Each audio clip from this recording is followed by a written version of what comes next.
E aí, moçada, vamos continuar? Nós estávamos falando sobre pirâmides ecológicas e na aula passada nós vimos a pirâmide de energia. Hoje nós vamos trabalhar com a pirâmide de número e com a pirâmide de biomassa. Tudo bem? Olha só, nós vamos ver o módulo 35, está no livro 12, capítulo 10, título Pirâmides Ecológicas. Beleza? Amigos, nós vimos na aula anterior que a pirâmide de energia ela só apresenta aquela forma normal, típica, não é? Direta. Porque nós vimos que a energia não dá para ser reutilizada, reciclada, e nós vimos que sempre uma parte da energia é gasta para a manutenção do próprio nível trófico. Então, sobra uma quantidade menor de energia disponível para o nível trófico seguinte, que gasta uma parte, sobra menos para o nível trófico seguinte. Então a pirâmide de energia era mais fácil, porque ela nunca é invertida. Agora nós vamos analisar duas outras pirâmides que pode ter a forma normal ou invertida, o que vai trazer um pouquinho mais de cuidados. Vamos olhar, companheiros. A primeira pirâmide é a pirâmide de número. Como o próprio nome está dizendo, ela vai representar o número de indivíduos presentes em um determinado nível trófico de uma cadeia alimentar. Por exemplo, nós temos a cadeia milho, rato e cobra. Amigos, lembre-se, sempre o primeiro degrau é do produtor, o próximo é do consumidor primário, o outro do consumidor secundário. Agora, Aldo, por que ficou esse formato quando eu represento um número para esta cadeia? Amigos, pensa assim. Para que a cadeia se mantenha, exista no planeta, você acha que deve ter no mundo mais milho ou mais rato? Se tiver mais rato do que milho, o que todos os ratos farão com o milho? Acabariam com o milho? Comeriam todo o milho? E o milho deixaria de existir. Então, pela lógica, eu preciso de ter mais milho para alimentar menos rato. Tudo bem? Vamos pensar dessa maneira, continuar pensando. Você acha que no mundo tem mais rato ou tem mais cobra? Pelo desenho é mais rato. Por quê? Se tivesse muito mais cobra do que rato, todas as cobras comeriam todos os ratos e os ratos entrariam, extinguiriam, não existiriam. Então, para a cadeia se manter no planeta, eu tenho que ter mais rato do que cobra. Esses números que você está vendo aqui são números hipotéticos. Não tem a ver assim diretamente com a quantidade real. Mas está dizendo, o nível trófico do milho tem mais indivíduos do que o nível trófico do rato, do que o nível trófico da cobra. Tudo bem? Porque se o rato fosse maior numeroso, acabaria com o milho. Se a cobra fosse mais numerosa, acabaria com o rato. Agora, vamos ver situações em que esse formato ele muda. Olha como eu posso ter uma mudança. Quando eu estou trabalhando na base com indivíduos que têm um tamanho bem maior do que o indivíduo de cima. Pensa, a árvore é muito maior do que pulgão. Pulgão é um insetinho bem pequenininho, menor do que uma cabeça de alfinete. E no intestino desses pulgões tem protozoários parasitas. O pulgão, apesar de ser pequenininho, pensa, um tamanhozinho da cabeça do alfinete, ele é muito maior do que o protozoário, que é microscópio. Então olha a relação. Algumas árvores conseguem alimentar mais pulgões? Sim. Poucas árvores alimentam mais pulgões, um número maior de pulgões, porque a árvore é muito maior que o pulgão. E por que um número menor de pulgões consegue alimentar um número muito maior de protozoário? Porque o pulgão ele é muito maior do que o protozoário. O protozoário é microscópio. Veja então que eu tenho um formato diferente. Não poderia fazer essa relação aqui do lado, porque o milho ele não é muito maior do que o rato, uma espiga de milho. O rato, ele não é muito maior do que a cobra. Aliás, não é maior do que a cobra, certo? Por isso que a relação aqui não dá para ser utilizada como essa que está aqui, ó. Aqui, como o indivíduo de baixo é bem maior, alimenta um número maior. O indivíduo de baixo maior alimenta um número maior do nível trófico acima. Quer ver outra possibilidade? Olha só. Bananeira drosófila, companheiro, é uma insetinha, aquela mosquinha que fica nas frutas maduras, a mosquinha da banana. A mosquinha bem pequenininha, que vai ser comida por aranhas. Vamos pensar, a bananeira é muito maior que a mosquinha? É, a bananeira é muito maior que a mosquinha.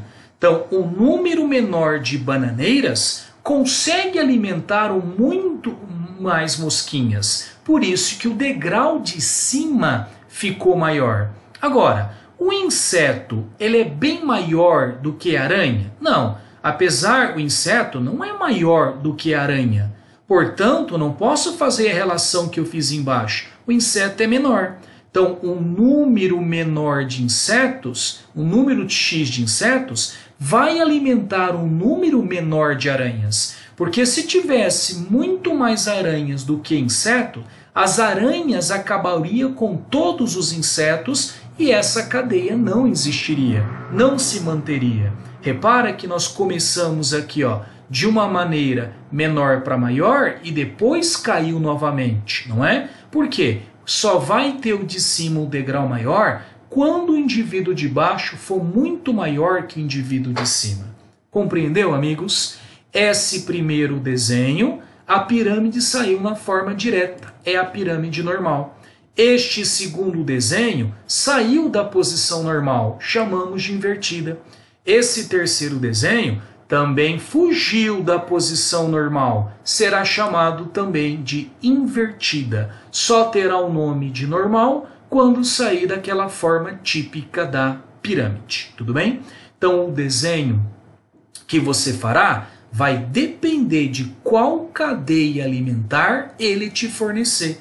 Qual é o cuidado? Se o cara de baixo for muito maior, alimenta mais indivíduos. Se o cara de baixo não for muito maior, não alimenta mais indivíduos, alimenta menos. Tudo bem? Essa é a pirâmide de número. Representou o número de indivíduos de cada nível trófico de uma cadeia. Companheiros, uma outra pirâmide é a pirâmide de biomassa. Como o próprio nome está dizendo, ela vai representar a massa de vida, a massa de seres vivos que nós encontramos em cada nível trófico de uma cadeia alimentar. Vamos pegar essa aqui, ó. Nós temos capim, grilo, aranha e pássaro. O que nós vamos representar? A massa de seres vivos. Amigos, se vocês pegarem todo o capim do planeta, eu tenho uma massa maior do que toda a massa dos grilos, que é maior do que toda a massa das aranhas, que é maior do que toda a massa do pássaro. Isso a gente está falando não indivíduo só, estamos falando do nível trófico inteiro. A massa de todos os capins, a massa de todos os grilos, a massa de todas as aranhas, a massa de todos os pássaros. Por isso, nós teremos uma pirâmide de biomassa na composição normal. E olha, amigos, de uma forma geral no planeta, nós vamos encontrar a situação, de uma maneira geral, em que quase que toda pirâmide de biomassa ela vai ter a posição normal, porque é necessário uma massa maior de alimento para alimentar uma massa menor. É necessário uma massa maior de alimento para alimentar uma massa menor. Então, geralmente, ela vai ter a posição normal. Você quer ver uma coisa? Até se a gente pegasse naquele outro caso lá, ó, a pirâmide número invertida que nós vimos de parasitas, e a gente fosse fazer ela de biomassa, ela sairia na forma normal. Quer ver? Ó? Se eu pegar todas as árvores do planeta, olha a massa de todas as árvores. A massa de todas as árvores é maior do que a massa de todos os pulgões. Como os pulgões são muito pequenininhos, o número, apesar de ser maior do que o número de árvores, não supera a massa que tem a árvore. O protozoário é muito mais numeroso do que o pulgão, mas como o protozoário ele é microscópio, a massa de protozoário não supera a massa de pulgões. Então veja que uma pirâmide de número que era invertida, quando eu represento a biomassa, olha o que acontece, ela fica na forma normal. O correto, né, o típico é uma massa maior alimentando uma massa menor. Uma massa maior alimentando uma massa menor. Então, companheiros, eu te pergunto, pode então existir alguma situação de uma pirâmide biomassa ser invertida? Tem como uma massa menor, um nível trófico com massa menor, sustentar um nível trófico com massa maior? Pode uma massa menor de alimento sustentar uma massa maior de consumidores? Sim ou não? Vamos ver. Amigos, a pirâmide de biomassa ela é invertida somente numa situação. Quando eu tenho cadeias aquáticas. Ela só será invertida quando eu tiver cadeias aquáticas, tendo na base o fitoplâncton. Lembra? Toda aquela vida que é transportada passivamente pelas correntes d'água e que é a parte autótrofa produtora, como muitas algas e bactérias fotossintetizantes, é chamado de fitoplâncton. Lembra? O zooplâncton já é aquela parte que é transportada pela corrente d'água, mas é a parte não produtora, é a parte heterótrofa, é a parte que não consegue fabricar o seu próprio alimento. Então vamos entender por que essa aparente incoerência. Como é possível uma massa menor de fitoplâncton sustentar uma massa maior de zooplâncton? Vamos ver. Companheiros, isto só é possível porque graças à alta taxa de velocidade de reprodução do fitoplâncton. O fitoplâncton, ele reproduz tão rápido, que o zooplâncton não consegue comer todo o fitoplâncton.